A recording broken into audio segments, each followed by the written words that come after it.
you mentioned AI data centers in regards to like utility bills, and I was wondering, will the building of AI data centers, will that be a factor in driving up utility costs for regular citizens? Yes, it has the potential. And that's the issue, that we don't have guardrails right now. And like I said, local, state, and federal governments are scrambling to figure all this out. At the state level, there's House Bill 1834, I believe. It's around ensuring that these data centers don't shift costs to all of us. There's a model ordinance, House Bill 2151, at the state level that are trying to figure this out.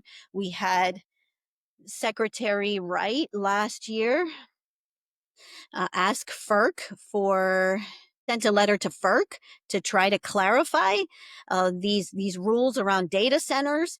We have the PUC, the Pennsylvania Public Utility Commission, also trying to work on this, and right now they haven't released their large load tariff yet. The comment period where they allowed folks, utilities can comment, and average citizens, everyone can comment, that comment period is now closed, but everyone's trying to figure it out. And we need someone who's actually connected companies to the grid in the past to go to Congress and work on this. We need guardrails. We cannot allow billionaire companies to shift costs to all of us in small businesses. And we also, not just costs, but we also need to focus on ensuring that we don't have other negative impacts from them in terms of power outages, water outages, or noise disturbances, and that we have Mhm. local people that are going to need to be at the decision making table and experts to navigate this moment. It needs to be also a pro worker agenda, because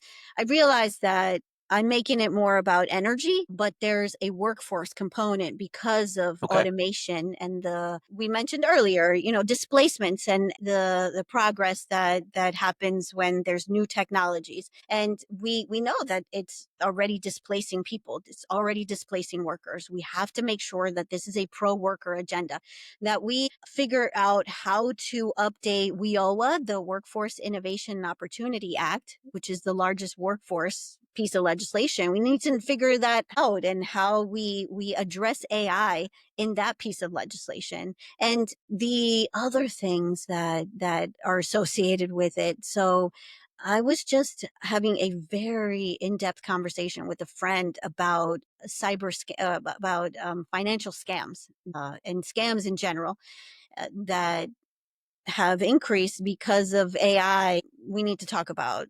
privacy and a bias in AI also, because garbage in, garbage out, and there's a lot of bias, and that's how they're trained. It's trained on biased information, so it spits out biased information. So there's a lot of pieces, a lot of tentacles around this huge broad topic of AI. And it's going to take people who understand the nuance to work on this in Congress.